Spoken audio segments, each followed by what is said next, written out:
Welcome to the Porsche Club Insider, your one stop for all things Porsche and PCA.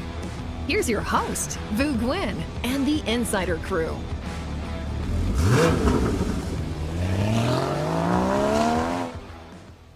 Hello, everyone, and welcome to episode 56. We are back at PCA's national headquarters. Around the table, we have our regular cast and crew, plus one. We have Damon to my left, Manny to my right. Robert is on the computers making everything work. And we have Mr. Sass back in the building. How are you, sir? I'm fine, thanks, Vu. I used to be a regular. You used to be a regular. It's not all that novel that I'm here. You're a commuter now. Yeah. All right. Again, just if you're enjoying the episode, please do click the like button. Of course, we love reading your comments and subscribe. We are actually very close to 70,000 subscribers on YouTube. So congratulations to Damon and everyone else who's put a lot of work into this. Just 30, thanks to our viewers. 30 more thousand to go. Yeah, exactly. Just keep swimming. Just keep swimming. Do you know that reference? I don't know. You got to have kids. Manny's probably, his kids are too old. You probably know Rob. Just Keep Swimming? No. It's from Finding Nemo.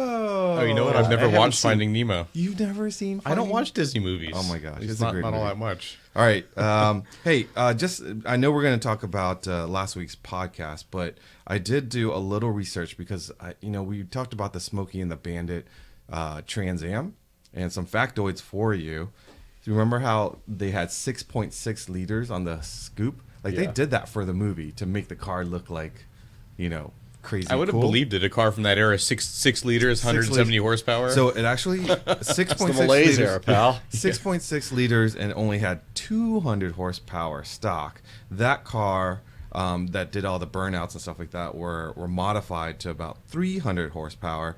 And I think Manny mentioned the whole Hollywood movie making thing is do you think the engine sounds and blah blah blah was that from that car? That was all Hal the Needham. way he was spinning tires and everything, and we know now that car was low horsepower. But I think someone commented that they heard it had nitrous on it. So it actually, that car, it was modified, but the engine noise that you heard, the soundtrack was from a 1955 Chevy Custom that was in the movie American Graffiti. Really? How's that for a factoid? Wow. Have you So ever actually random. sat in a Trans Am from that era? Have you ever driven one? It is as far as driver ergonomics or even passenger ergonomics is terrible. It's just terrible they're cars. garbage in every way. The thing that I love, The word is, support. There's no such thing No. as support in the seats. It's like a lazy boy. the dash, the fake engine turned gold dash. Now you But know back what? then, that was I pretty like trick. to me pretty trick. that was eye catching to me. Those it looked like turned Yeah, metal or whatever. yeah. Oh yeah, that was totally cool. Yeah, it was like contact paper. It was Yeah, and the plastic and anyways. Yeah. I had to look it up because Manny was like, "You think it's real?" I'm like, "I don't know." And yeah, of course it's not. It's Hollywood. Nothing's real. Yeah. Nothing's real. Yeah, I mean, most of them were black too because that was the only color they could make. Like the urethane nose match the rest of the car. How many cars do you think they had in the movie? I don't know, like I'm 15. going to say 7. I don't know. Pontiac gave them 4 cars. They killed 3 cars, and they only had 1 car left to do promotions, and the one that Well, it had to be amazing for Pontiac for sales. Oh yeah, That's It did so well that it actually, the F body Firebird that came out in the 80s, the production of that car was pushed back because this Trans Am pushed sales Wanted to well. milk it. The 82 was supposed to be the 81 or something. Yeah, like that, I mean, or- well, something like that. I okay. mean, it pushed it out. So I wonder, No big loss. how many owners grew mustaches, bought a hat like Burt Reynolds, oh yeah, I'm sure and got the jacket. got the jacket or the red button-up shirt that he wore, or no, the red jacket. Yeah. The red jacket. Here's the question I have for you, being a Fox body Mustang owner. Yeah. How come everybody cares about Fox Mustangs, but nobody cares about the F bodies from that era? Like Camaros? Sure Yeah, they do. Camaros and Firebirds. People do. has People a, do. they That's have a a following. There's the buzz, or everybody loves Fox body I Mustangs. think just but- Fox bodies is just more people. More. I don't know, in terms of number of sales, but yes, you're right. You do see more Fox bodies still around. F body cars. I mean, when you do see one around, it's pretty rare. And if you see a nice one, that's even more rare. So I don't know if they all just became commuter cars and eventually died, but I think Fox body people, if they got old or whatever, they were resurrected into like a drag strip car, or they were always so cheap to work on. Yeah, I know, but I And mean, go fast there's a 5-liter Fox body GT is kind of cool. An IROC Z, not so much. I think if you found one today in good shape, they're still cool. They're cool. I mean, you got to have the mullet. Manny's laughing at me. I mean, I just love that Manny's era. going to tell you I about mean, how awesome I could minivans drive are. a Fox Mustang without like a sense of irony, but an F body, no way. I don't know. Let's not get F body owners mad. Sorry. We're here to talk about Porsches. So, anyways, how was your last week? Any fun stuff? Damon, were you playing PlayStation again? A little bit. I went into the garage and used my new tools and Oh, you did? tried to get the seal out, and instead of the seal coming out, the inner part of the seal, the metal part is starting to bend and come off. So the seal is breaking. Oh no! Before I can pull it out. So we'll see how this goes. But you haven't pulled it out all the way. No, it hasn't moved at all. Why? I don't know. How's this? I might have to text Peter Smith or something to get like a pointer, or maybe go drop by Bob Miller just to see what am I doing wrong here, because I've pulled seals before. They usually don't. It's usually not this hard. Huh. So, but there isn't. We'll see. So is it a rubber seal with like a metal coil inside of it, or So something? it has, I believe, one of those. I don't know if you call it a spring around the middle. Yeah, right. But it's metal like. The face of the seal is metal, and I believe there's like a plastic rubber sort of composite on the outer edge. Yeah. And then sort of the same material on the inner, I believe, as well. So I was able to get if you have like a small little pick, like the tools do like so much, you can get one in there, and if it's the shiny chrome one, it won't scratch the crankshaft. You can get it in there and sort of make room for a hole. Oh. And that's what I put the tool in to pry it out. Thing is, though, even with the right tool and everything now, there's resistance. I'm breaking the seal instead of actually pulling it out. So I don't know if it's a leverage thing or what it might be. I've got a couple more ideas to use one of the. Can you use like a plastic pick? That would break. Oh, it's on that strong that. Yeah. that Well, much I mean, pressure? we're talking about a man. I wish I had actually taken a picture of these tools, but the tool I'm using is about 3/4 of a foot long, half a foot long, and it's hardened steel, and it has a little hook that fits perfectly into the area to pry it out.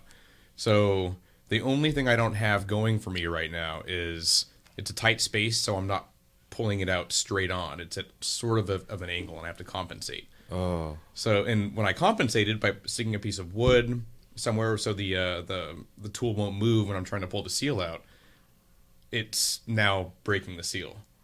So I don't know what's up with that. I've pulled crank seals before. I've pulled camshaft seals. Phone a friend. Yeah. That's done it before. Yeah. So anyway, I'm sure Charles Navarro already gave you his advice. Or? Well, I haven't asked anybody because except for the people at PE or the Tech Tactics East, the dealer techs, they said buy this tool. Yeah. Because I want to do it myself. I don't want to have to just go in, but There's no shame in phoning a friend. There's Yeah, just, I there's know, shame I you know. messing it up and something. no, yeah. Well, I haven't messed it up yet. So Yeah. except for the seal. Phone a friend. Honestly, It's that if time. That's I The have autocross no shame season's already I started. have no shame in asking for help. Like I don't want to do it twice, or I don't want to mess Yeah. it up and make it even worse. Yeah. How about you, Manny? Let's see. We had the Chesapeake new member party at yeah. the Porsche Hunt Valley dealership, which is I don't know, category or level 3, I think. It's Level not 3? the top one. The latest one is 5. I think. 5, I guess it's a level 4 then. Yeah. Very nice dealership. People are asking what's the difference between level 5, and I said you got to look online. It's the best way to. Level 5 is just they're at it as world, Is it like that Palm Springs dealership I that think we've so, seen? Yes, Yeah. yes, That's a the level latest 5. what's the Santa Clarita? I think is a 5 instead of 5. Anyways, it's pretty impressive. They have really cool displays. But anyway, this was a brand new dealership. I think they tore down the old Cadillac one. Oh, it's gorgeous. Made a Wow. second level. It was over 120 people showed up. A lot of new members. Great time to socialize and if you're a new member of the PCA and your region has a new member event, I would strongly recommend coming out to it. It's a great opportunity to. They usually go over the different events PCA has and what they mean and how to get involved. But most of all, it's a great just social event. So the GM there is Steve Postal, right? Yep. And he must be so excited to have a new home to work out of, because this looks like it's at least 2 or 3 times bigger than his old dealership. Yeah, and the service bays were just wow, out of this world. And they had actually 2 964 cabriolets with engines out. Really? So, but they're not a classic dealer, though. No, I think they would like to become a classic dealer, but no, they're not a officially recognized classic dealer. And how long did they say it took to build this building? I think they did it in like a year. That's It amazing. moved pretty quickly, yeah. That's amazing. Well, our other dealership, our local dealership that has a new building is Porsche Silver Spring, and their grand opening is coming up here pretty soon. Yeah, it's we're lucky to have 3 active dealerships. There's a 4th one that doesn't do anything with PCA for whatever reason. Yeah. I won't name the name. Right. But Silver Spring, Hunt Valley, and Annapolis dealers active. are very active with the club, and hopefully listeners have wherever you're at, your dealers are also active with PCA, because you can see what you put an invite out to PCA, and you're going to fill the showroom.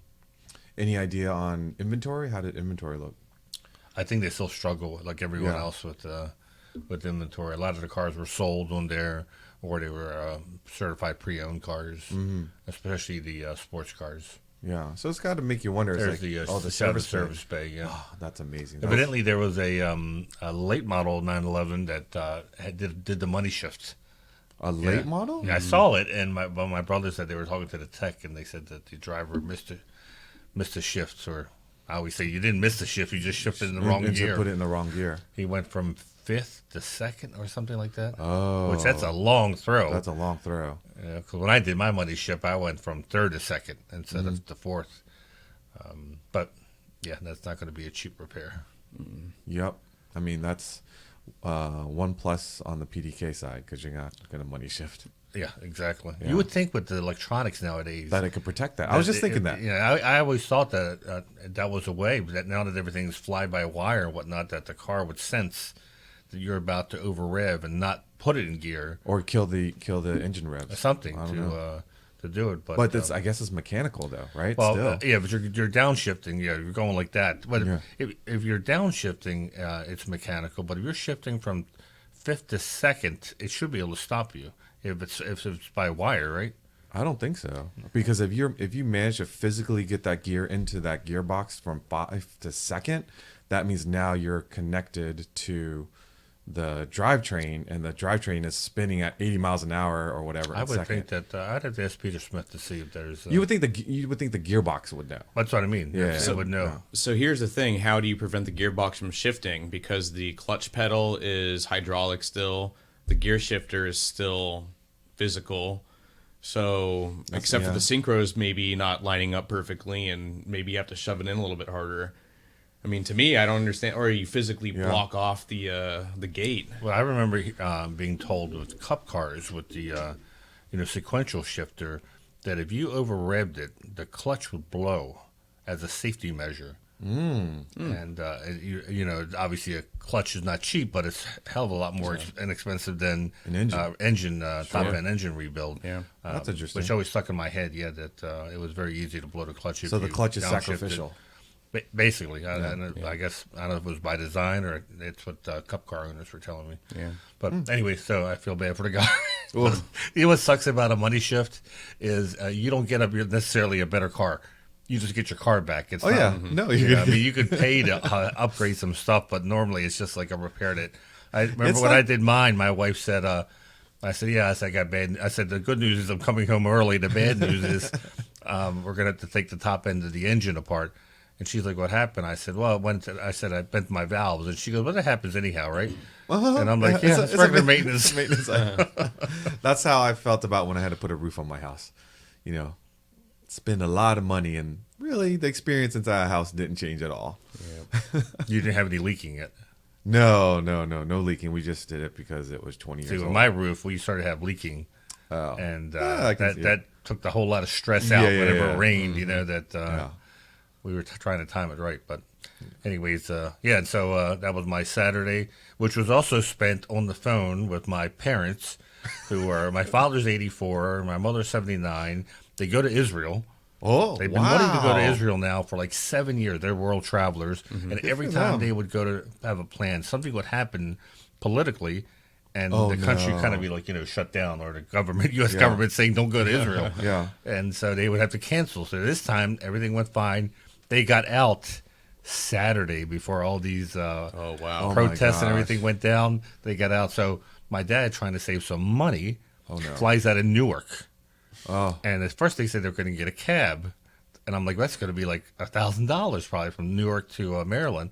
I said, why don't you just look at Uber. So I looked at Uber on my phone, and it was like $300. I'm like, that's a lot cheaper. Yeah. But, I didn't factor in the fact that my parents trying to use the Uber app. Yes. Yeah. So I'm trying to send it to an Uber to them. I'm in the dealer parking lot, trying to get an Uber. And would you believe the first Uber, and my understanding of Uber is as a driver, you see the fare, and you decide if you're going to take it or not. No. No? No. Oh, no, it doesn't work that way. No, it does not work that way. So when you sign up, and I'm not an Uber driver, but I've asked this from many drivers, and hopefully it's true. So when you sign up as an Uber driver, you commit to a certain radius that you're willing to do. And when you get assigned to it, it's completely random because they don't want Uber drivers picking like short fares or big fares or whatever. Okay. So it is completely random. So if the person that picked up your parents, they at some point agreed that they would drive as far as Newark to Maryland so that they can be exposed to those types of fares. So anyways, so the first person showed, they loaded luggage up, and he must ask my father, where are you going? Which I said, they should know that already. They should know that already, yeah. Yeah, and so he says, and the guy goes, I don't leave New York. So he must have signed it, and he didn't realize. So they empty everything back out. My mother calls me up, and I said, well, let me find someone. So I put in the notes, my parents are going to Maryland. Yeah. Just so there's no because it's an almost $300 fare. I'm like, anyone should be able to see. Yeah. So that Uber driver gets there and says, that's too far. The second He goes, one? what's Uber charging you? So my mother says $277. Yeah. And he goes, well, I'll do it for $277 if you pay me cash. I hate outside, when they do that. Outside of Uber. Oh, so I told my mother, I said, listen, I would not do that because you have no recourse. Happens, it's against Uber policy, blah, blah, blah. They drop you off at a so rest stop. She says, well, we're going to go rent a car. I'm like, that's probably the best idea at this point because evidently Uber's so screwed up there. Yeah. Their drivers are not looking at... I've never done a super long one, but... I did it from Daytona to Orlando. It was like no issue at all. I mean, that's only an hour, but anyways. Trying to get from downtown LA, one hotel, to the convention center with Lyft was tough. So traffic, whatever it might be. So I called him 2 hours later to see what she's doing, and she goes, we're almost home. And I'm like, you rented a car? She goes, no, we just paid the guy $250. We negotiated down. Oh, wow. They not only did they do it in cash, but they negotiated from the $2 to $250. And then the guy charges me a $5.30 cancellation fee because he canceled it so he could take the cash. So I'm like, SOB, I'm going to report you to Uber. That's hilarious. Because you, that was their experience. Keep in mind, he knows where your parents live. Yeah. It turned out he was from Ecuador, where my parents are from as well. Oh, okay. So they felt comfortable with it. I don't know if they felt comfortable, but at that point, they just wanted to get home. I told my mother, I said, next time, just spend the extra money, fly out of BWI, so we can just come drop you off and pick you up, not save. I don't know how much he was trying to save, but it wasn't much. Well, not only the money, but the stress level, right? For me. Oh, for you. Yeah, right. Who cares about you? You're the like kid. They were fine. You're the kid. It's for your parents. So then, of course, Sunday was your fiasco. Yes, Mikey and Mels. We had the season opener at our local Cars and Coffee, and I tell you what, I mean, we've had terrible weather for the past couple of weekends, and we had a beautiful day forecasted. Being a season opener, this show started, a couple hundred cars. I think last year they maxed out at like 400, 450. Honestly, I can say there was probably about 700, 800 cars. How many cars did the parking lot fill? So the main parking lot's 500. What other parking lot? There's a second parking lot down past the first parking lot, and there's two parking lots. I didn't see any cars parked there. Yeah, I walked the whole parking lot. We stopped at the cars kept coming in until 12:30, almost to the end. Yeah, I left around 12. Yeah. I left, Like lots of clubs. So clubs did around. you get any? Have they gotten any complaints?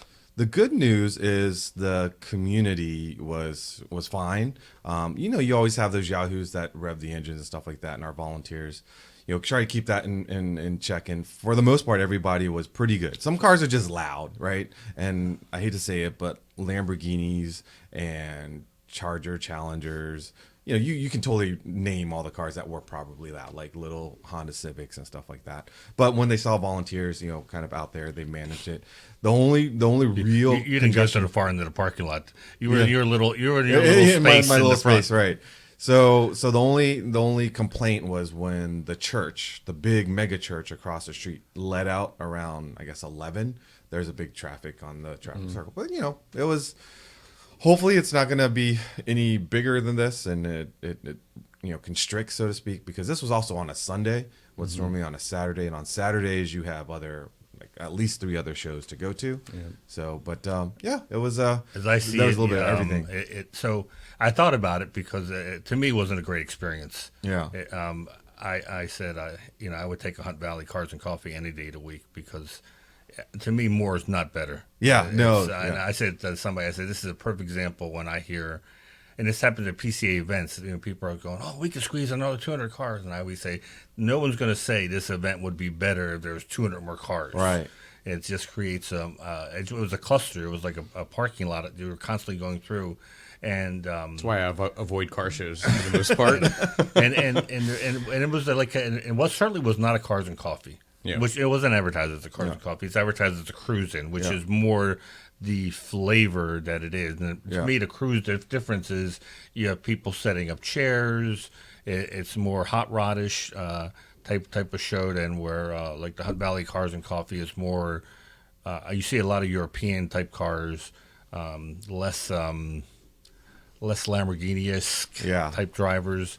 I love vintage Lamborghinis. The people driving the new ones seem to have a certain personality I know. and reputation about them. They're like the Mustang people were, but there was a lot more money. Yeah, They've moved on to So now, more but now I look at this and I say, now you have an issue where this thing has gotten really big, and you need a lot more volunteers. Oh yeah, because I looked at the amount of cars that they were parking, and I said it was probably equivalent to the Works Corral. Yeah. And how many? We had about 20 volunteers. How many did you have? We had 5. 5, yeah, exactly. Yeah. And I thought that's not enough. Not enough. Because, no, and there was a tractor trailer looking for parking. Did you see that? Oh yeah. What was the deal with that? They wanted to come show off a tractor trailer. Like, how do you even anticipate that? There wasn't one parking space that was open. I'm watching this guy. I'm like, what kind of moron brings a tractor trailer? When you look at that, you're like, I mean, he didn't have the trailer part. It was just the cab. Yeah. But still, that's the big radius. It was the place to be. In fact, even, and if you watch a lot of car stuff on YouTube, we had a guest appearance by Shmi 150. He was in town. So he was in funny. town and brought his like one of one AMG GT thing. But yeah, so I've recommended to the event organizers, they've got to get like traffic control, they've got to get some other things, and hopefully again this is probably the largest one of the year and not going to be growing because you're just that's wishful thinking. The capacity, it's like the pure capacity, and again. The whole thing is making sure that the community accepts it, and the good news is all the restaurants and the shops, they made a killing. I wonder how much they make, because here's what I also heard: people are telling me don't even go near Mikey and Mels right now. Yeah. The line is out the door, and I thought, well, this is the whole purpose was for them to get business, right? Yeah, but it is. I mean, the owners of Mikey and Mels just love car stuff, and if you think about it, the restaurant or a single restaurant has only a certain amount of capacity, right? You have only so much amount of food, number of cooks, a number of however you cook and stuff like that. So, what other restaurants are there around there? Lib's Grill and Looney's. It's right next to Mikey and Mels. I've never been there. You can't ask me. I'm thinking I didn't know there was any other places to eat next. When you say next, because you also have a Best Buy down your street. 2 doors down. 2 doors down. On that block. Yeah. There's actually... Yeah, right on the corner. Right on so the they corner. were open. Because they've never been open. They're always open. They're the ones that were sitting outside. Because it was cold. But yeah, well now, But like the this summertime, I weekend, never see they were all anybody. sitting outside. Yeah. So, anyways, that was an eventful Sunday, and next is Rob. Are you doing anything in the Great Winter Wonderland, car wise? Well, there was kind of like a false spring where snow melted, it rained, and the salt was off the street. So I was driving the 996. My wagon was in for brakes last week, and I was taking my kids to school in the 911. They like it? Yeah. Yeah, they're still at that age where... They fit in the back still? Yeah, they fit in the back, and yeah. And anything new with the car? No, everything is fine, knock on wood. Yeah. Right now, and no, it's just, I got to enjoy it during the fall spring. The day before I left for here, it snowed 10 inches. So Oh my goodness. I hate that place. Surprising for upstate Michigan, right? Yeah. But Northern Lower Michigan. When spring comes around in summer, it's beautiful for the 2 weeks? For 2 weeks. I mean, the thing is, there is no shoulder season there. It doesn't get reliably warm until June, and, after Labor Day, it's like somebody flicks a switch and it gets cold again. So, there's, and then the tourist leaves. So, the time when it's nice, you can't get into the restaurants. It's packed with people downtown. Yeah. It's a cherry festival usually. Right, Yeah. exactly. Oh, well, how was your time down? We didn't get to catch up after Amelia. Yeah. How was everything down there? What'd you come away with? Came away with the fact that the collector car market is still pretty strong in spite of everything. Everyone's, concerns about the economy and everything else. Was there for the hangar party, the new event there. I was there with Bassem Wassef and Johnny Lieberman, and that was fun. So who hosted that one? Oh God, it's a bridge group. Somebody they do high-end events all over the country, basically, and it was one of those things that was curated without being obviously curated. What did Johnny? I forgot what I said, but it was something like if I, Does that mean the word they're not going to start? Because the word curate has been so overused. Right. Are they finally getting rid of that word? Is that like I don't think anybody actually word now? used the word curated, so I'm saying that it was somebody curated it because somebody invited these cars. Yeah, I was going to say. But whoever did had a really eclectic sense of what they wanted to invite. There was some legitimately really interesting, cool stuff there. Was there a theme to it, or no? It was just basically, somebody with just a very interesting and eclectic, interesting cars decided to invite everything from a bright orange like 72 Saab 99 EMS to a Monteverde, which like 5 people on the planet know what that car is. So. What's an EMS? What's that stand for? I know what a Saab 99 is. I don't know what it stands for. But Emergency medical service. Well, That's what I thought. can't imagine that's what it stands for. Yeah, but it was cool. It's bright orange with like the soccer ball wheels, and it was absolutely perfect. I haven't seen one of those things in The 30 99s years. aren't two-strokes, right? No, I think they're V4s. So you're talking about the market, for cars. Were there segments that were stronger? Like, I'm sure, perfect example cars will always be strong, right? And if there's 2 people fighting for it, it's going to get good money.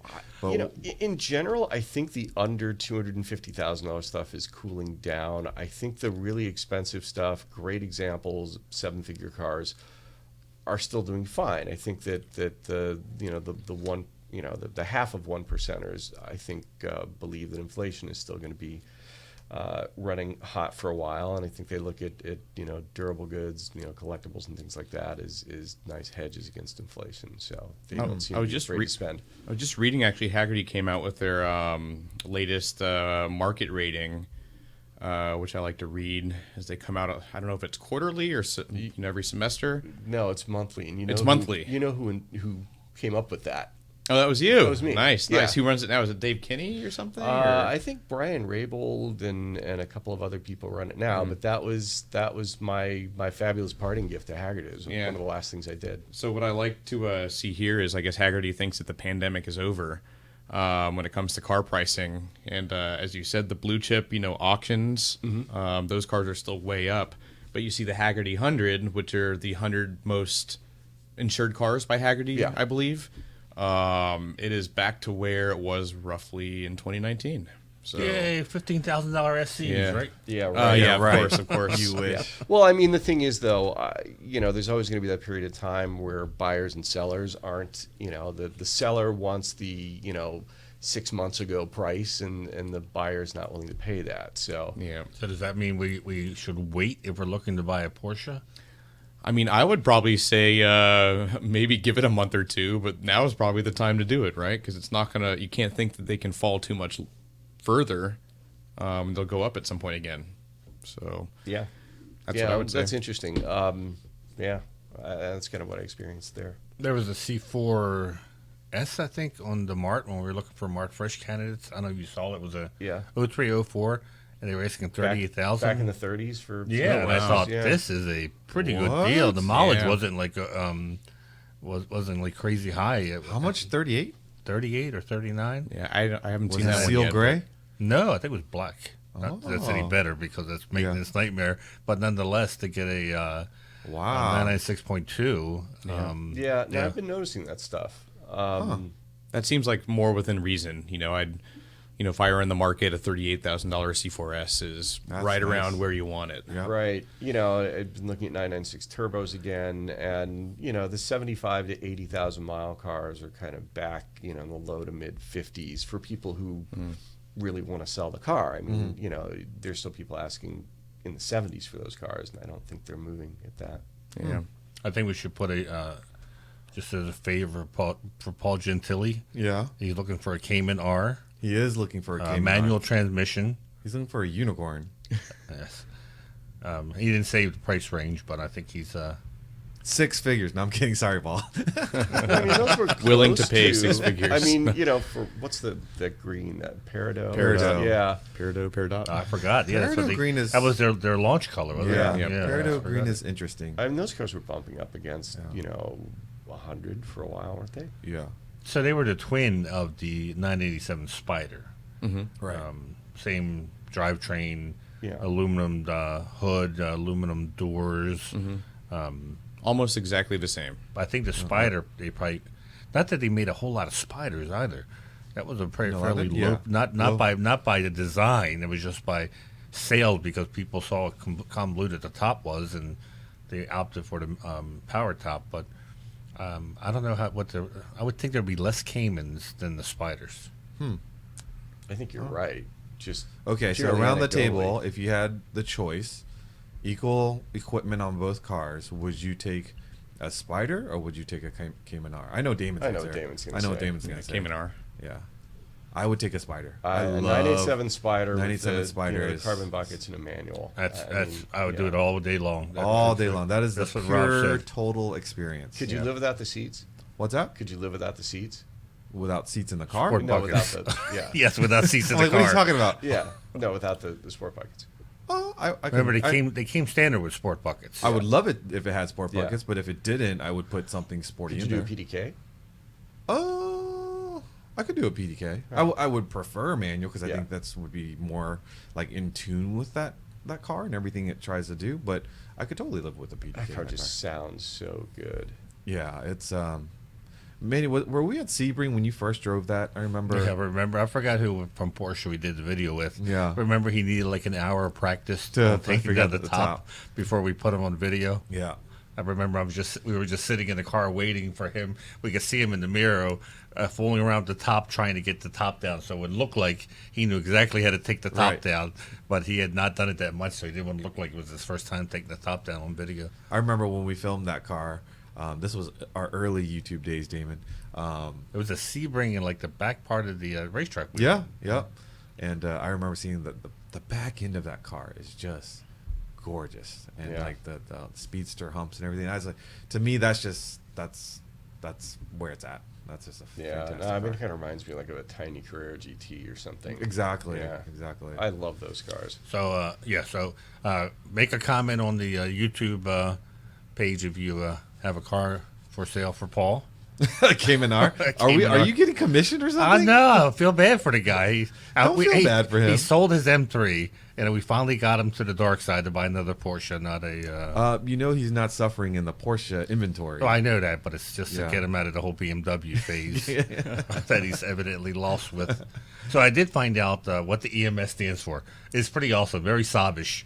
The E is electronic fuel injection. The M is manual transmission. And the S is special. We would have never guessed that in a million years. That's funny. Electronic fuel Some injection. special. Yeah. Electronic fuel injection, manual transmission special. They sat through a meeting deciding on that, right? It's definitely I think a that's a great compromise. idea. Yeah. I think that's a great idea. We'll take a little bit of everything. Wow. Yeah, and what is it? SHO, super high output yeah. for Ford, and then Corrado SLC, sports luxury coupe. Now tell Very us descriptive. what GTO stands for. Ooh, I was about to say Grand Theft something, Gran but Turismo yeah, it's not. Omologato. Yeah. There we go. Yep. Homologation. But is that what that Italian. means for in the Pontiac world too? No, they just thieved it. They just took it. stole Sounded the cool, guy, right? You know, I think It does John sound cool. DeLorean just Yeah. decided to thieve Speaking it. of which, did you guys watch the John DeLorean documentary that just came out on Netflix? Yeah. I watched the one that came out like a year ago, Yeah, and there's is that the another There's one. another Yeah. one. Really? This one doesn't paint him in such great light. It really does. I mean, like, the whole cocaine deal and trying to save it all. But Right. This one really That went he was acquitted for. Yeah, I know. But, people are like coming out and just talking about his personality and, his before he became, big at GM or whatever. And it was really interesting to watch. It really was. And they went into the whole, the DeLoreans. I didn't know this, but they were a special factory in Belfast, and the government gave him money to open up. The British government gave him millions of pounds. Lots to of do promises, that, yeah. and then people got burned, and I'm Yeah. like, wow. Yeah. It sounds familiar. Yeah, no, they were trying Electric car manufacturer. Hey. to bring jobs to Northern Ireland. It didn't work so well. Yeah. Oh. I did learn, totally different topic, when you were talking about John DeLorean, I guess some of the famous automotive people. So, I really admire Ferdinand Porsche. Mm-hmm. I mean, I know he had a very controversial personality, but for what he did for Porsche, and I guess Volkswagen as well, and Audi, whatnot, it's somebody I wish I would have met. But I found something new researching an article that I never knew. So, he's had a lot of children from different wives. And this is why you like him, or No, I'm hoping you're not. Right? I'm hoping you're not going to edit. story. You're not going to edit this. This is. I'm on finger on the red button right here. So remember, Ferry Porsche had four sons. And remember the farmer's name? Gerhardt. Yeah, or Gerd. Gerd, yeah. Gerd, yeah. So Piech had an affair with Gerd's wife. Okay, yes, I do recall that story. I never heard that story. Oh, you've never heard that story? No, where would you hear that story? It's not a Netflix special talking about it. I'm pretty sure you told me. No, I read it and I was like, it doesn't surprise me because I know the story. Anyways. This is news to me. anyways, the family was. It sounds like the Porsche family was more pissed off that the Piech family wasn't that surprised by it. And they were married for 12 years, had like 4 kids, and so that like really. I was researching what happened in 70 to around 73, when the family was let go of management from Porsche. And so in 1970, they have the big meeting. Louisa, Ferry Porsche's sister, and Ferry Porsche, so the Piech and Porsche families have a meeting, and it goes terribly. They're arguing, they're bickering, and at that point, Ferry Porsche realizes that they can't continue with the family managing Porsche. They got to get outside people to do it. And they said what further cemented the uneasiness between the two families was when Piech had the affair with Gerd's wife. And then they went on to the other Piech family member who tried to sell the shares to the Arabs in the early 80s. And that freaked Porsche out as too. But anyways, the whole affair thing was something. I'm like, this is like a Netflix special waiting to happen. I definitely knew that before. I'm surprised it wasn't you that told me. No, I don't know how I pretty know sure that it's all new. I've never. family. Yeah, I mean, was it Biggie said more money, more problems, right? Yeah, I guess so. I mean, you like Trader Joe's and what, Aldi, right? And all these other like shoe companies, and yeah, it's when you come big business, lots of problems come along with it. But I want the opportunity to see this true. No, you don't. Enjoy what we have, our simple lives. Our simple lives. Speaking of articles, let's go into some news because we've got we're going to bring on Melanie here in a bit talking about parade registration. In the news, we see a lifeline a little bit has been given out. Oh my God, everyone! But I don't really think it's a true lifeline. You know, and in our Chesapeake region chat, I'm like just biting my lip because everyone thinks this is EVs are done with, and we're all going to have. No. Porsche is not developing the gas engine anymore. They're going to keep it for the GT cars, but that's why you're not seeing horsepower increases anymore. It's just aero. And this is basically Porsche trying to extend the life of the EV and maybe make their transition to the EV a little bit smoother. So if you understand that, then yes, you can hold out hope. But it's still going to be an expensive gas. I know they're saying, what was it, $9 a gallon by 2026? Yeah. Or something along those lines. That's what they think it's going to be. But it still takes a lot of energy to produce this type of e-fuel. Yeah, e-fuels is going to be like a boutique, resource. It's not for the mainstream person.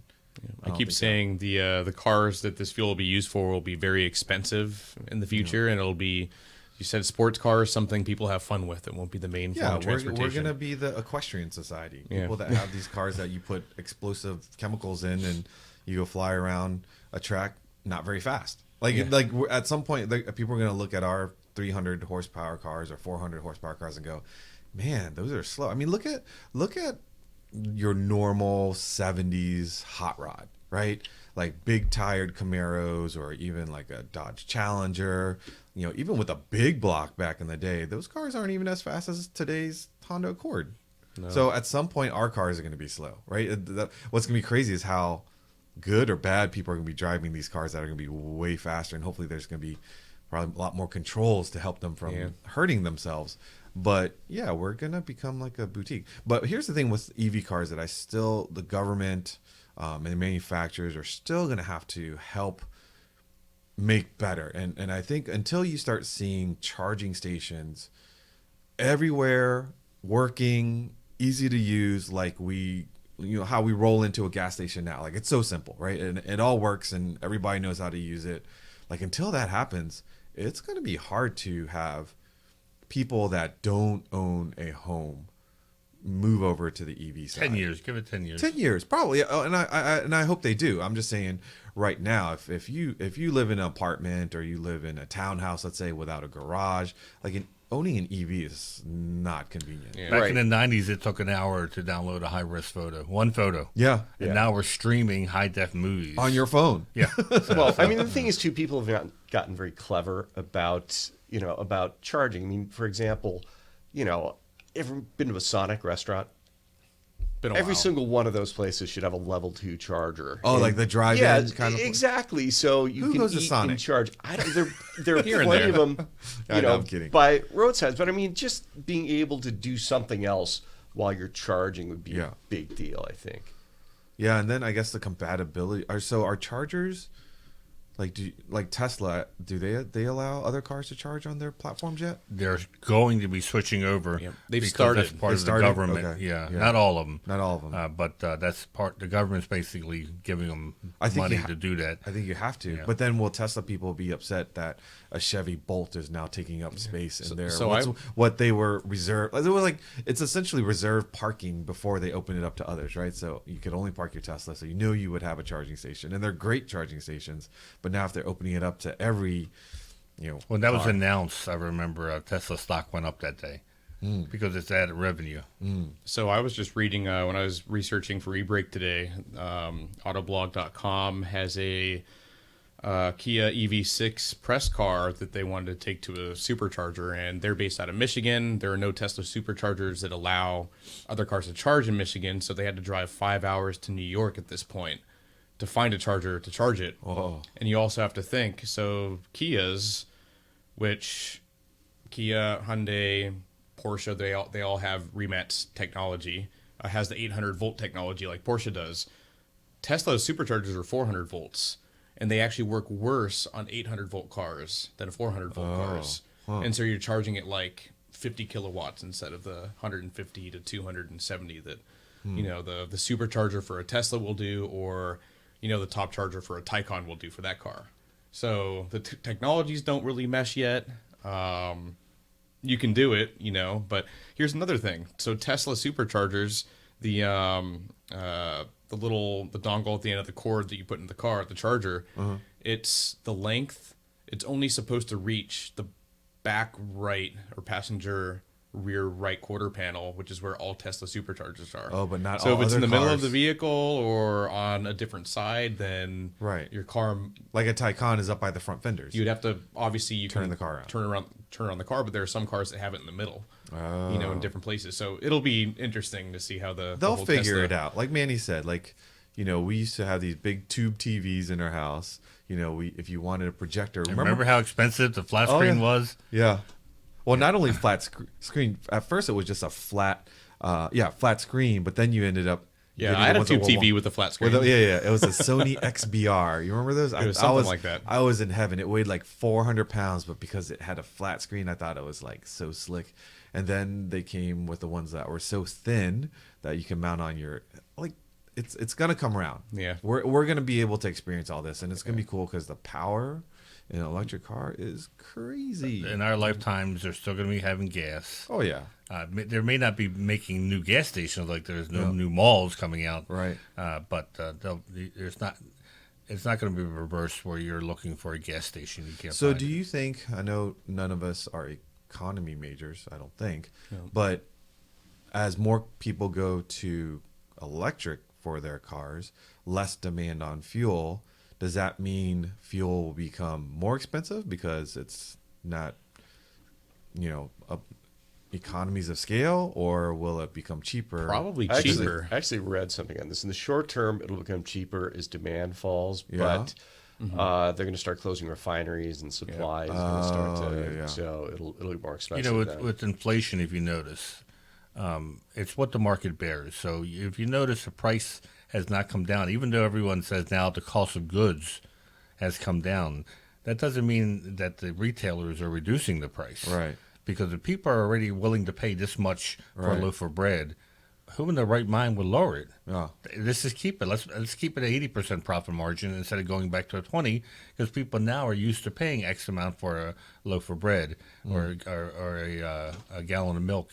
It's going to take someone to come forward and say, well, heck, I'll sell it at a 20% markup because I want to corner this market and go by volume. Then everyone else follows suit. But this is why, like in food, you're not seeing big drops, even though the cost is going down. That people are saying, well, people are used to paying $5 a gallon for gas. Maybe we shouldn't reduce it. Man, just a few years ago, we were like getting in line to pay for $3 a gallon, and then 1992 doesn't seem like it was that long ago to me, but I know it's 30-some years ago. But I remember we're back to my Fox body. I had hair back then. When I moved from Maryland to Boston, I was like, I cannot believe the gas in Boston is 25 cents more than Maryland. I went from paying 50 cents a gallon to 75 cents a gallon for super in 1992. Wow. I remember paying $1 something in the mid 2000s. Yeah. I don't think those numbers are right. Yeah, I did. 75 cents. Oh, maybe it was $1.50. I'm sorry, $1.50. Back in the 50s. It was $1. It was $1.50 in Maryland and $1.75. Yeah, I was going to say I have no recollection of under $1. Yeah. You can't remember that far I'm back. thinking I'm older than Boo, and I never paid less than $1 in this country. Yeah, $1.50. I'm sorry. You're right. $1.50. Did you hear? Were you like filling up in Kuwait or something? Did you hear that Maryland actually is the next state? The governor has already signed into, I think, law that by 2035, Maryland will be EV only, or you can't sell gasoline-powered cars.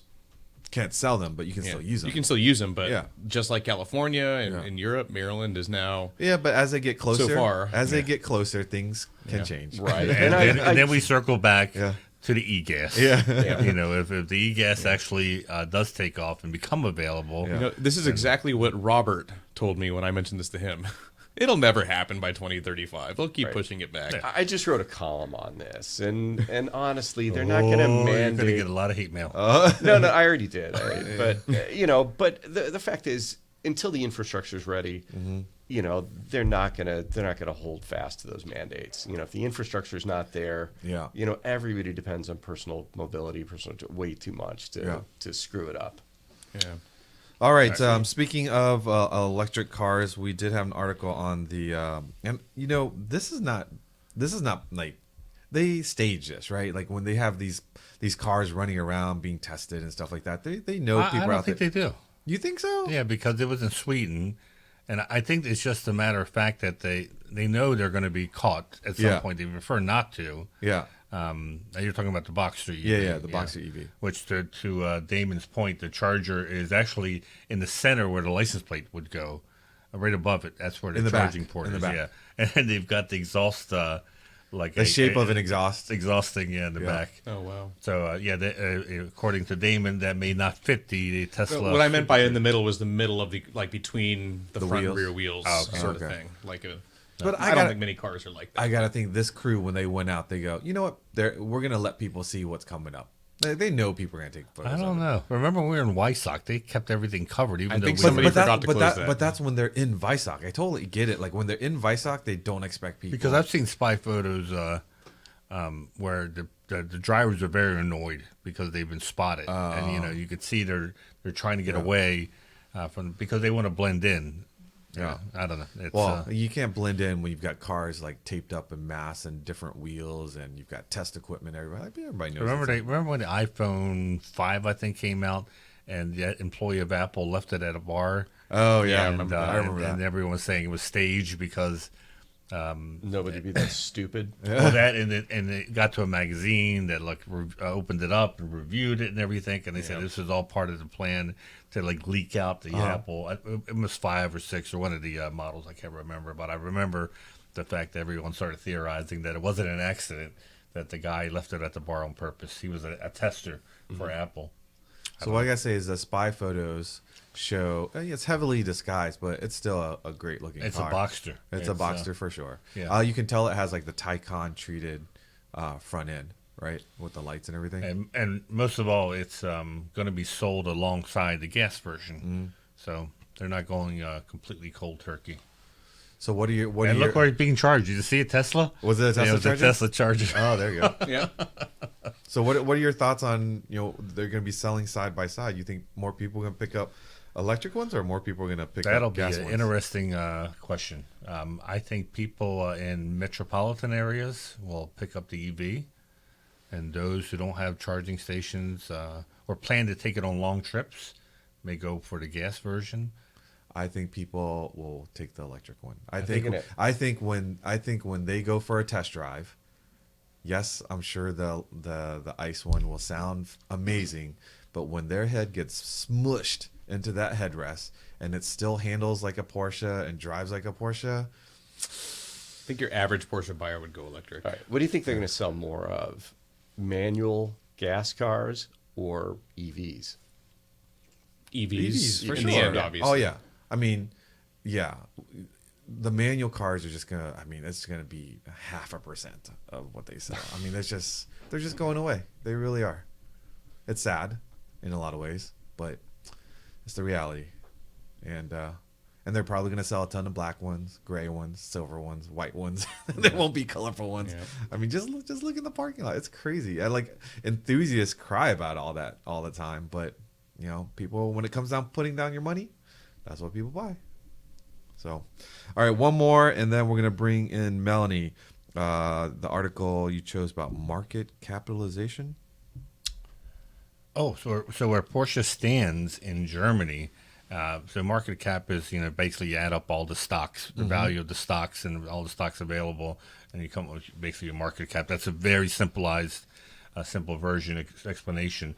They are fourth in Germany. Above them is SAP, Siemens, Deutsche Telekom, and then Porsche AG, above Mercedes, above Volkswagen. It's at 110 billion. Now, if you remember, at one point Tesla was 1 trillion, I think. They've dropped a huge amount since Elon decides to tweet. But yeah, it's above BMW. That says a lot. That's impressive. I'm going to say Oliver Bloom can pretty much write whatever he wants as far as his salary goes. The man's got the Midas touch. He can write a book. Oh, yeah. And SAP SE, I'm looking it up now. It's a software company. Oh, yeah. It's a huge personnel, I think, HR type of. I Interesting. think that's what they specialize. They've been around for a long time. So for the They fact that specialize in Porsche. advertising in airports. It's the only time I And ever see F1, Yeah. you see him in F1 a lot too. Right. Yeah. So yeah, that's pretty That's impressive for a little sports car company that not too long ago was struggling, and now look where they are. Well, that's what you get when you're, what is it, profit margin wise right now? Around 18, 19%, going The for big 20? push is 20. Yeah. Yeah. Man, that's unheard. I mean, 14, 15 is best in the industry, I want to say. So that's crazy. So speaking of Germany, the market, and you mentioned airports, and we got a text from our friends. I hear there's like a strike going on, and Rob and I are going to Essen in a couple of weeks. Sucks to be you. Thanks. I love the empathy. yeah. I would imagine in 2 or 3 weeks, whenever you go, it's. Well, you were just telling the the story about your parents getting stuck, and I'm thinking to myself, I don't want to get stuck. I mean, it's not a bad place to get stuck, but Well, it's not a bad place when everyone's working. yeah. If Oh, you true, can't right, go buy yeah, pretzels, if you can't get this, then right. Yeah, Oh. I mean, Disney World's a great place, but if Disney World ain't open, Yeah. Or you don't want to get stuck sick in Yeah. Europe. I can Oh, attest to yes, Mr. Sass. Yeah. We were worried for you for that one. he eats one salad and he's so delicate. That I know. he, What was is it? hospitalized. It was like a spinach salad or something. that. Oh, it was raw cabbage. Raw cabbage. I Yeah. am not going to eat raw cabbage when I Don't go. do it. Wait a minute, doesn't Vietnamese food that's all cabbage, right? No, Or Korean? that's I know. pickled, where you, pickled where cabbage. you That's take pickled. where you take me, cabbage is a big Pickled cabbage. You're ingredient. talking about honey pig. honey pig. Honey pig. Yeah, All that's right. pickled cabbage. That's kimchi. That's kimchi. Yeah. So it's cooked by the enzymes. All right. So on that, we're going to take anything else, Mr. Rob, before you transfer out of here and we bring in Melanie? Not that I can think of. All right. All right. Hold 1 second. We'll bring Melanie on. And we're back with National Events Manager Melanie. How are you? I'm good. How are you? This is not your first time on the podcast. It's your second one, right? Third. Third one. Wow, How do you keeping forget track. the second one? I don't know. I wasn't here for the This second one. this is our You were not. 56th episode, so they all kind of run together. But we brought you on today to talk about Porsche Parade Round 2 registration. Well, you know, Yes. the stress level I can is very palpable right now in the office Oh my because gosh. we're getting close to phase 2. So when you're listening to this, we're going to be.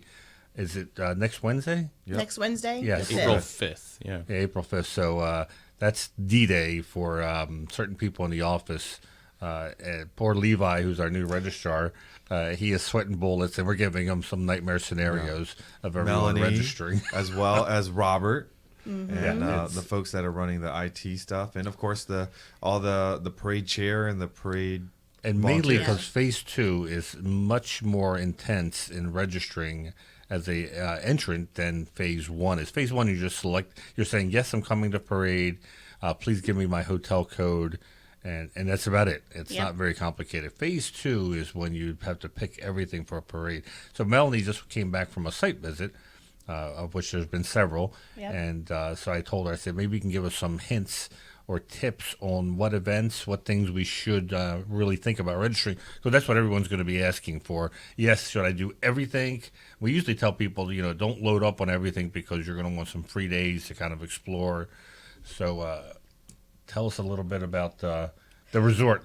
Well, the resort is amazing. It's absolutely beautiful. Obviously, it's going to be warm there. La Quinta? but- La Quinta? Like Not the budget hotel. Yeah. No, not at all. I think, there's some pictures. I mean, it's absolutely stunning. All the rooms are gorgeous.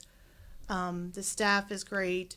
So the host resort in itself is just mesmerizing. You're surrounded by all these mountains, but they're not the mountains I'm used to.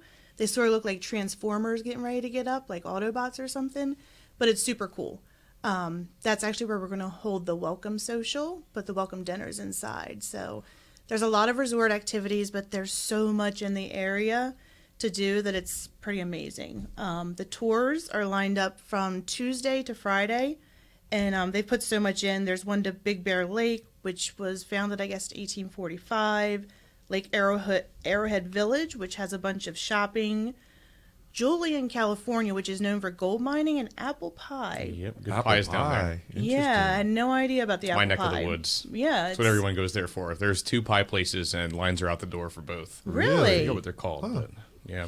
interesting. And then there's so the first time since Boca, there's going to be an off-road SUV tour, weather permitting. Oh, Let's go through the Painted Canyon Road and the Little Box Canyon Trail. What's the park that looks like you're on the moon that you drive to? That's not far from Palm Springs. Not sure. I want to say Joshua. Joshua Tree? The I've Joshua been there. Tree? It Yeah. doesn't look like the moon to me. Oh at my least where gosh. I've been. Yeah. I thought you were talking about maybe a studio in Hollywood or something. No. It's like when you go out there, it's like it looks like you're literally on the moon. Like you don't see anything that looks remotely close to Earth. Except Joshua trees. Yeah, exactly. And like then desert? Desert. That's rock, Joshua Tree, Big yeah. old rocks and He was dropping Yeah. he was dropping acid when he did that trip. Yeah, of course, of course. Manny. Yeah, edit. Joshua Tree is actually one of the destination drives we suggest, as well as Temecula for the wineries. So the drives for people who've never done parade or signing up, they can be an all-day thing. Yep. And so you gather in the morning. To me, this is the cool part of parade and tours. So they gather like 8 in the morning. Sometimes earlier. Yeah. And they usually have coffee there. It's in the parking lot at the hotel or nearby. It's almost like Yep, a mini nearby. Cars and Coffee Before in you the head out. morning. And then you go out. There's a lunch provided. Yep, most of them end. The tour technically ends at lunch, but then you're welcome to come back the same way or go a different route, maybe hit one of those destination drives. So it can definitely be an all-day thing or a half-a-day thing, depending on what you want to make So of it. you're basically driving your car and enjoying your Porsche, but it's not competitive. It's Yep. it's more of a couples thing.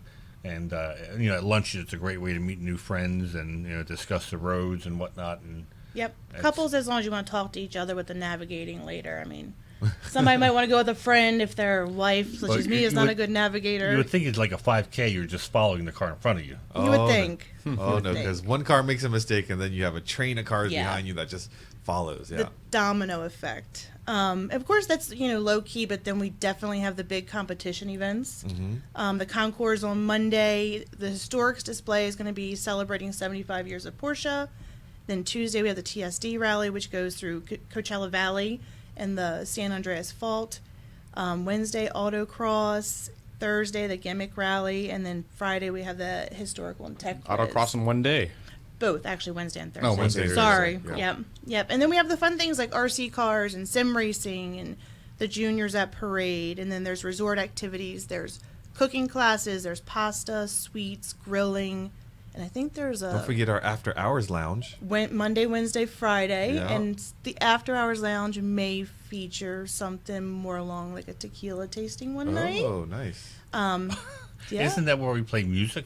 We do It's so you're- after hours. Doesn't technically say music in it. music and So I tequila thought the tasting. combination of dancing and tequila tasting is going to make for some interesting content. Absolutely. Yeah. Yes. Absolutely. You're Make going to sure put the sign Bogdan's there. that you may be videotaped. Yes, and then we have hospitality open all week. Sim racing's open all week. We have the RC cars. Now, hospitality is like the center of parade where people come to hang out. It's the vendors leave like by Thursday morning, Thursday. yeah. But that's hospitality still stays open, and there's always snacks and drinks, and it's just a good place if you're gonna meet up with someone or just come hang out and Yep. talk about what you did for the day or what you're doing. They have these big bulletin boards, I guess, that usually have stuff for sale, tickets and tour tickets and whatnot for Yep. sale. So, if you couldn't get into the Joshua Tree tour, just go to that bulletin board in hospitality, and I guarantee you're going to find someone selling their tickets to that tour because they couldn't make it. They signed up so long ago that something else came up. So I always tell people go right to there if you're looking for a banquet or tour tickets. Yep. Now, a common question that that we get every year is, people want to come that aren't registered for parade, and actually, there's only one day. If you're not registered for parade, if you don't have a hotel, and you just want to drive up and just see what's going on, you can only do that on Monday. And that's the concours. Yep. And hospitality, you can venture into hospitality, but it is on the resort property. Yeah. So hospitality you can visit, and if you're a PCA member, you can go into the store. When you say some resort property, does that mean that you have to have parking pass to park there, or?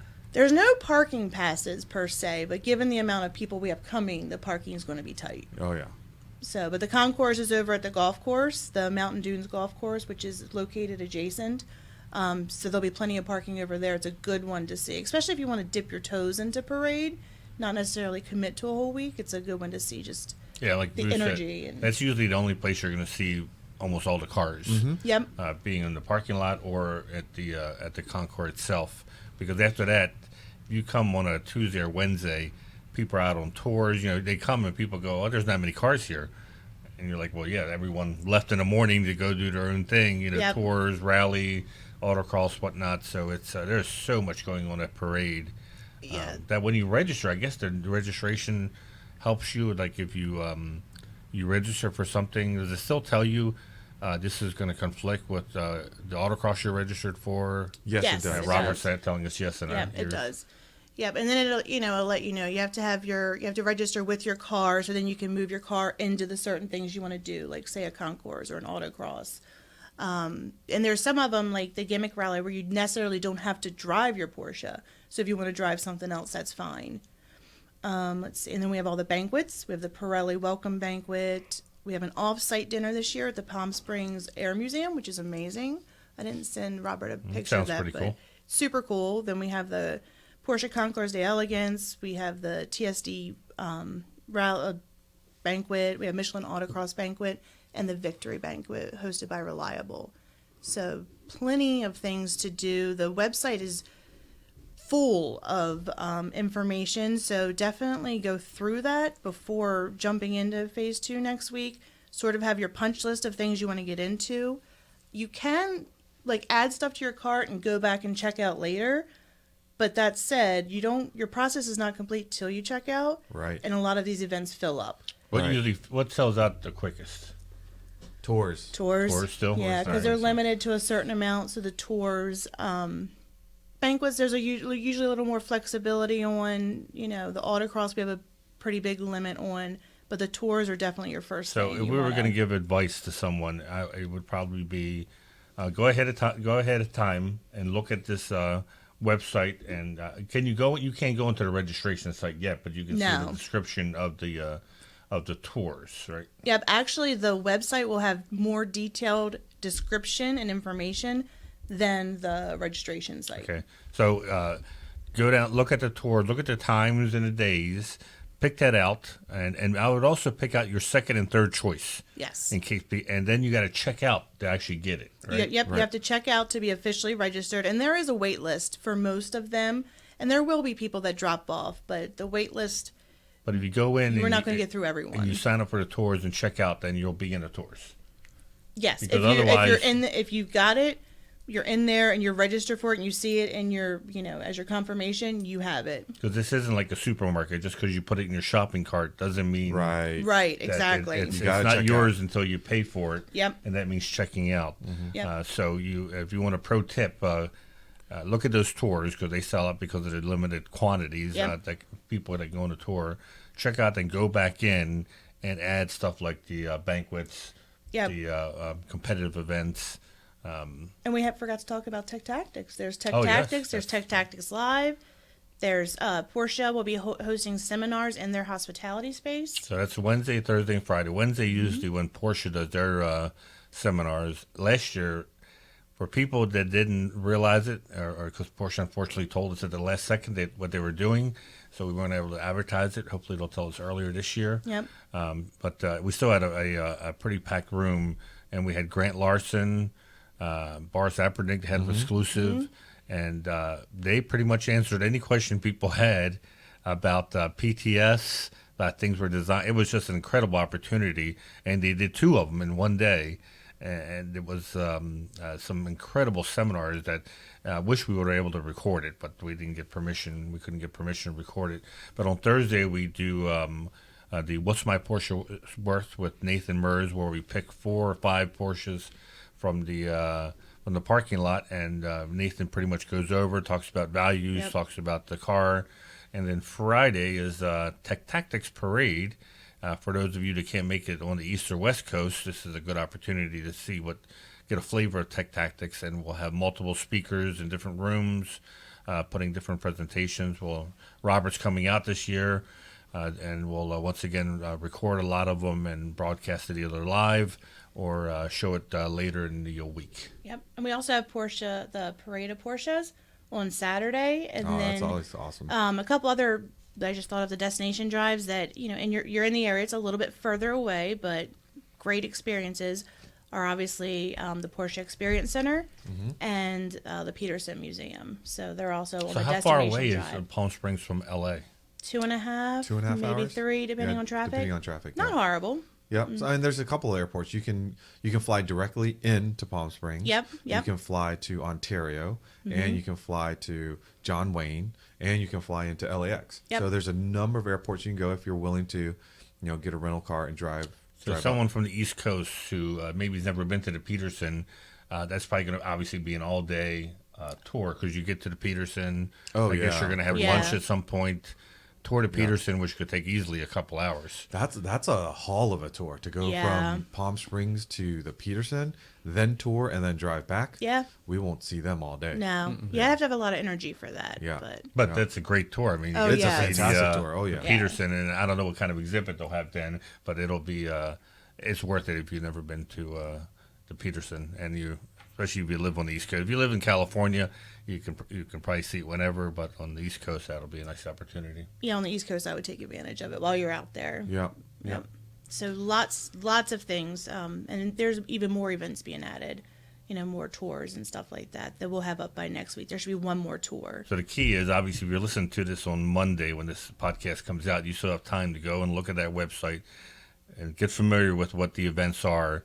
So when you get on the registration, and be patient if it's hard to get on at first, because we're going to have almost 1,000 people trying to register. We have over 1,000 primary registrants. Over 1,000 families are registered. And it takes, if you register for the whole week, it probably takes an hour to go through it all. If you do your research. Yeah, if you select everything If in you don't do advance. your research. Yeah, if you don't do your research, you're going to take an hour, Yeah. and you're not going to get a lot of So things. here's the question I get a lot, and people are like, "Why did he ask me so many questions? Why did he?"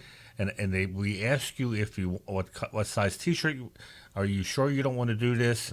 Because if we don't, people come back at registration. They say, "Well, I wasn't aware of this," or "No one Right. asked me Right, this." right. So we have to you have to tell the system Everything. No, I don't want to do this. No, I don't want to participate in this. So they know for sure that you said no, and Yep. you won't basically come back and say I didn't. Well, and I wasn't Just like aware you're of it." sitting in the emergency row. Well, Yeah. and it's important to say no, so that way it knows that you didn't accidentally double book something, Yep. or you didn't realize that there was a T-shirt that was going to be involved, and we're not going to chase you down to get your size. No. So this is not our first rodeo, and we do need to ask all those questions, but that ensures that there will be less questions. Yep. When we're actually on I site. know Tech Tactics. Everyone was coming up at the registration table and saying, "Oh, how do I get this T-shirt?" And I must have said it about 100 times. If you registered, you get the T-shirt. If you didn't register, we don't have enough T-shirts because we Right. order just enough for the people who registered. Yep. And then they realized for $15 they could have gotten a really cool T-shirt. And you didn't even have to listen. Right. Yeah, super but cool. no one read that part Right. or just glossed over it. So that's my pro tip is for Tech Tactics, if you register, you get a very cool limited T-shirt that you cannot buy at the goodie store. Nope. Yep. And I guarantee you will be asking, how can I get this T-shirt? And people will be asking you, where'd you get that T-shirt? Because only less than 125 is the max. Yeah. So, Yep. And also during phase 2, you can register to volunteer. So lots of positions needed. It's a great experience. So that's the other thing you can do next week. It's and I highly recommend it. PCA is built on volunteerism, and Parade would not work without its volunteers. We have None of our events. 700, 800 volunteers at least, Yep. and you just work in a couple of shifts. And people that have been doing it for a while, they'll take you under their wing, so don't feel intimidated in any of the positions, because there'll be someone there to hold your hand. And like Melanie said, it's where you really make close friends from parades. And when you go to your next one, you'll probably want to do that same shift or that Yep. same volunteer job, because you've gotten this rhythm down, and it's a lot of fun. yeah, when I did I had to do the tech quiz last year, and 4 volunteers showed up They've done it I think for 10 years. I didn't have to tell them anything. They knew exactly what to do, and I was one less worry because they set everything up, and I was like, oh my God. Yeah. Yeah. They were like, oh yeah, we've been working as a team for a long time, and we know exactly what to do, and it was less thing to worry about. I always tell people, if you want to work indoors, I recommend the Goodie Store. It's a popular site to register, but you get to see the stuff they're bringing out before Before everyone the jumps public in. does. Yes. Or hospitality is cool because you get to meet a lot of members. Once again, you're indoors. Some people like working the autocross, and they'll get if you get 2 shifts, then you get your little volunteer card stamped, and you get to go to the volunteer party that you cannot buy tickets for. You have to have 2 stamps on your volunteer card. That's your entry into Is the it 2 or volunteer. 3 stamps? Is it 3 now? I thought it was 2. I think it might be 3. I think it's but 3 I'm- stamps. So don't take our word for the Yes. number of stamps because Yeah, I think it's 3. Honestly, I'm pretty sure I think it's 3. Or give Boo $20, he'll stamp it for you for free. No, But just going kidding. into the volunteer party is very cool because you get there's a ton of door prizes. They save tires, a lot of door clothing, prizes. Yes. books, models, I sunglasses. remember one year my wife and kids went and they all volunteered, and I think we came home, and I'm saying this is typical, but that year it was like 2 T-shirts and some other junk Oh, yeah. for Oh, everyone. yeah. And so we always ask our sponsors to give raffles for like the main functions, but because we love our volunteers, we always ask them to also provide a very special prize Yes. for the volunteer party. So, like I said, you'll get tires, Plus, you get fed lunch. you get fed lunch, you get There's usually trips, a cruise. Yep. There's so many reasons. And for there's you no to- speeches. It's just Nope, no speeches. Just simply, giveaway stuff. Giveaway stuff, and Eat and giveaway stuff. They Yep. have usually kids as runners. And this is how many door prizes. The kids are like lined 15 deep, and they're constantly running yeah. the door prizes out to you when you raise your hand if your name is called. It's a pretty good experience. But volunteering as a whole, I used to have a blast with my rally team. It was the same group of people. We used to work rally checkpoints, and we looked forward to every year to working together for a full day of doing rally checkpoints, which unfortunately I heard they don't do rally checkpoints anymore. It's all on No, an it's app. on the The app. Ricta app The is Ricta what we're app. using. Yeah. Yep. So I can't recommend the rally checkpoint as a volunteer They don't need it anymore. but there's Just other waiting. a whole lot of other positions depending if you're a morning person, an evening person. We could create just a Manny checkpoint and just have him That sit would there. be amazing. My Just sit there favorite and part wave. was we worked checkpoint 3 or 4, I think, and when people would pull in, we'd say something like "Welcome to checkpoint 1," and the look on their face was like sheer panic. We'd have to say, "No, I'm just kidding. It's checkpoint 3." Because that's what they need is more pressure. Right? That's what I realized. It's much more pleasurable to watch other people in misery Yeah. than you yourself to be in misery. Much like when you send all the photos to the wrong number. Yes, and they don't respond. When he was doing it, what was it, a rally or a Where were we at? Yeah, I was texting all these photos, Oh, Last yeah, year. Yeah, last year. and I was wondering why I wasn't getting a response back. And it was during the Chesapeake Region Chesapeake Challenge. Yeah. We were supposed to be texting the photos to the rally master. And you were texting it to some It was, stranger? it was in front of me, in front of like historic sites. Yeah. Okay. just his head? The And I Vogue got picture? there, and Adiana was like, did you forget to take the pictures? And I'm like, no, I texted them all to you. He's like, what number did you text them to? I go, right here. And he goes, that's not my number. I'm like, well, somebody has about 12 photos of me smiling next to these historic landmarks. That's hilarious. Well, Melanie, we wish you and the parade team and Robert, I know you're listening, best of luck with April 5th. Yep. And maybe you'll give us a quick report on how it went. And Absolutely. just to make April 5th even more complicated, because I didn't realize this, we have Alan Springer coming that day. Well, I mean, you didn't Right? realize Because there's you no There's a scheduled it. website. This is why scheduled it. we need a big calendar. We're on the working wall. on it. We We're need a working big on it. calendar that says Phase 2 registration. There is this big calendar right next to my desk. Oh, have you looked at that calendar? It's like Egyptian hieroglyphics trying to read that thing. Catholic school handwriting. So yes, I am so jealous. I wish I was here we talked about it last week. Alan Springer is coming to town, and I'm going to leave it in Manny's good hands to take care of him, not only on Tuesday, but Wednesday as well. He'll be on the podcast. He will be there for Tech Tactics Live. I am leaving you the keys to the kingdom, and hopefully you are behaved. And Robert, I know you're listening. Please have the red button ready and edit as appropriate. No, I told Howard he can say anything he wants. He said he asked me that, and I said yes, you can say anything you want. Nothing so we'll have that him on gets us in the trouble. we'll have him on the podcast and Tech Tactics Live. It's gonna. If you don't know who he is, I would Google him. He is such an influential part of, and the reason why Porsche was so successful. Racing in North America, especially in the 80s and 90s. His story is just is so wide and long as far as his influence, starting Andal, starting Porsche Motorsports in North America where it's at, and him still being involved as a consultant. He's very much excited to be coming out. This is going to sound cliche, but when I see him, when I hear his name, you know what comes to mind? Living legend. Yes, yeah. Living legend. I mean, what he has done in the past, and today he's still turning wrenches at Porsche Motorsports. Yeah, he oversees because he's the guy. Every That's 962 engine they build, he oversees. He the, oversees it. the So, engine. and he's such a fan of PCA, and it's an honor to have him in our building. And no pressure, man, but please do take great care of him and show him. And is his wife coming, or is it Yep, just him? Yolanda's coming along. Okay, so yeah, definitely. You got to find him a We're good going to hit a crab couple bars. cake. A good crab cake. You got to give him a Good. good crab Maybe cake. Jimmy Seafood. We should go there, or G&M, which is the staple. Manny knows where to go to eat. I This- don't. oh, Let's Let's not get started on Manny and his preferences. If you were checking your YouTube alerts, recently a GT4 comparison dropped. Yep, a 2016 original and a 2022 718 came in GT4.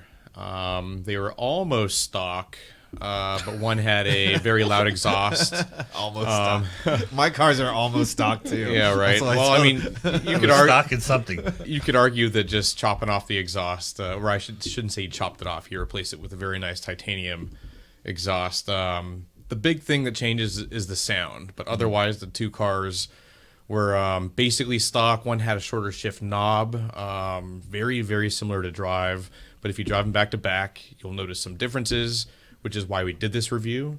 It's also part of our newer, longer format 1 mile reviews, where not only do we go a little bit more in depth into what the cars are, where they stand in Porsche's lineup, historical context if they're older cars, how they do in the market in general terms, and then the drive and the ratings. So you all seem to like this new format pretty well. I think the views so far for the GT4 video are doing a bit better than usual. Coming up on the 5,000, and e-brake hasn't gone That's out great. yet. So hopefully we make it over 10, hopefully even more. But And this one is a bit more work for you too. So I mean, yeah, it's a bit more work. You should be It's- rewarded for that work. Yeah. Well, hopefully, it's what we know with YouTube is harder work, as in better cameras and better visuals don't always transfer into views, but hopefully the whole package is worth it for you all. So Bogdan filmed a lot of this. I filmed most of it. He did you? filmed interior shots for the most part. Very good. So yeah, fun All right. video. All right, and last week we also got to spend some time with Prescott Kelly, past president of PCA and Porsche hoarder extraordinaire, someone that I Just look. incredible wealth of knowledge. We got to have him back on to talk about the RS models, Yes, not the toy models, but Right. the actual models that he also is an expert in. yeah, he's a wealth of knowledge, and the stuff that is just like stuck in his brain. And I knew an hour was not even going to be the top of the iceberg, tip of the iceberg with him, but it seems like he struck a chord with viewers, and they also appreciated his knowledge, and we will definitely bring him back. He thinks like in 2028 or something like that. I'm like, we're gonna bring you back sooner than that, because he was worried that he couldn't relate. I did find a picture of Robert. I don't know if you saw, it's the 356 toy collection. I came across this because he wanted to show The Distlers. the Distlers, and look at that, Manny. Wow. Oh wow, Look at that, the largest Porsche 356 model collection, and it's, Disler model. It's all Distlers, and one of those is probably $1,000, right, or 500 at least. More, way more than that. Yeah, One of them. yeah. And then one of the boxes. I was trying to buy one that would need to be restored. Yeah. and the bidding went to like 900, and I had to bail out. Really? Because it needed a lot of restoration. It was rusted. It was missing parts. But you can buy a lot of these parts for reproduction. So for those of you that aren't watching on YouTube, there's a showcase at, I think it's a dealership in the Netherlands, that there's probably at least 100 of them. At least. That's a lot of money right there. Yeah, it's that's it can good. be a scary hobby if you get really into it. But I think a lot of people felt good that they weren't as much of a hoarder as Prescott was. With It the definitely stuff makes you that feel he, better. But But you know, and again, he started collecting just because it was fun. It wasn't about him making money, you know, down the road. You know, it was pretty cool that it worked out that way for him. But, you know, in the end, collect what you love. Don't collect it just for the sake of collecting and hoping that it's going to be valuable. at the end, we were showing him different things we have in the office, and after he commented about the book that's the memorial service of Butzi Porsche, and how basically rare it is, I put it in a plastic bag, gave it to Laura, and I said, put this in the safe archive. with all the other valuable archives. Because we just had it on the bookshelf. We just had it on the bookshelf. I said, I don't want this accidentally growing legs at one point and Yeah. disappearing. Yeah. And just want to thank everyone for commenting on last week's podcast. You know, the Bandit. Someone even commented on my singing ability about it's your job's your credit. And of course, I'm excited because I think the FedEx man is stopping by today because Gurney Eagle 500 is sending us something. I don't know. I think saw it's that. today. I think it's today. It Well, hasn't he come said yet. tomorrow, and he posted it yesterday. So, So He probably Mike- just wants me to raise the score on his car. Yeah, no, we can't be bought. We have. Oh, I can. Yeah, I was gonna say, Manny okay, can. maybe I should say we. I can't be bought, but I definitely am looking forward to seeing what tree. He didn't say. He said something about Mardi Gras. I think after Brent sent the Kringles, I'm hoping like king cake. Wait, It's where's gotta Mike? be. Where's Mike's from? Is he from? He's in Florida. He's in Florida. Well, Yep. king cakes wouldn't be from Florida. I think so- king cakes are everywhere now. Well, I know. I mean, But yeah, authentic. yeah. Oh, like the King's Hawaiian or whatever? No, not No. King's Hawaiian. King cakes, I heard? With the baby in it? with a baby in it. Oh, I have no clue what you're talking about. Obviously. So I've brought like the local like Giant here that our grocery store makes king cakes. Is nothing like. I mean, it's like 50% of what it should be, but Yeah. it's So what you we know have what right- you know what Lent is, obviously, right? Yeah. So that you have what Ash Fat Tuesday. Why are you looking at before- me when we start talking religion? Fat Tuesday Fat before Ash Tuesday, Wednesday. yeah, Ash Wednesday, and which is the beginning of Lent. Yes. Right. So Ash Wednesday. So Tuesday, it's Fat Tuesday. It's named Fat Tuesday. There's, and the Christian religion, it's a whole different name. It's not called Fat Tuesday. But No. everyone Yeah. calls it Fat Tuesday because that's your last chance to get fat and eat all this up because you have to give up that kind of stuff on Lent. Yeah. So this is why king cake exists because, you know. And as far as the baby part, is that a Louisiana Mardi Gras tradition? Yeah, Supposed to be good luck. so no. So what happens is like at the start of Mardi Gras, like the teacher brings in the king cake, and whoever gets the baby, the next day has to bring the king cake in, and then you can do that for the whole week. So I thought it was good luck if you found the baby. Well, it was good It's luck good to luck the if you kid. didn't choke on the yeah, baby. it's good luck for the kid, but to the parents, they're like, oh, we got to go buy a king cake for tomorrow. Interesting. Like I don't know if that's like the original tradition, but I just know that is what happened in school with king Yeah. cakes. Now go Then to at the end Google of the baby week, and cake. Somebody brings in injections of insulin for everyone because you're diabetic by the time you've eaten a week But you of know king what though? cake. It's interesting that even in today's litigious society, that they're still stuffing a 1-inch piece of Plastic plastic into a baby. cake and going, let's give it to kids. Yeah, well, What could possibly happen? It's still going on. Hey, it's New Orleans. I Yeah. mean, come That's on. So, anyways, also a quick update on our PCA cruise. We don't have the official name yet. Okay, since you're here, Melanie, we're gonna throw it out for Robert? we're gonna throw it out there for our listeners. Yes. We're seeking Wait, an official I name. love the current name, PCA National.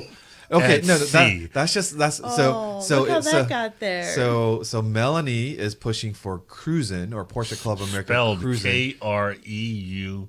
ZEN, which is the German word for cruising. Cruise. Okay. All right. No, to cruise. But don't tell me it's going to be Cruise in America. Yeah. But see, how can you not get ready? I mean, look at his sexy name, PCA National at Sea. That's just that tells that's me just a placeholder. That sounds like an insurance seminar. So it's that's just a placeholder. Another one. So last year it was Zone Fest at Sea, and obviously it's not a zone event this year.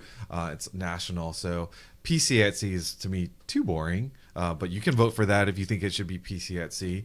But we also have an amazing brand that represents 4 5-star accommodations and stuff like that, which is our Treffin brand. Yes, which Princess aligns with perfectly. So what would this be called? So this would be Treffin at Sea, right? So either cruising, Treffin at Sea. Those are your two. Or if I don't you think have Manny's impressed. Or if you have a better name, throw it out there. We would consider it. On the high seas, mutiny on the high seas. Manny. All right, we've gone way over, but we had a lot to talk about today, and I just got to wrap it up here. So thanks for listening. If you aren't currently a PCA member and own a Porsche, just grab that VIN, head over to PCA.org, and we'll set you up. And if you're looking for a Porsche, join the test drive program. And I think Robert would also want me to mention, if you haven't signed up for our newsletters, eBrake News, Performance News, Mart Fresh News, just go to PCA.org and you can sign up for those newsletters for free. Remember to follow us on our podcast Instagram page, behind the scenes photos and videos, Porsche Club Insider, all one word. And you can also email us at podcast@pca.org.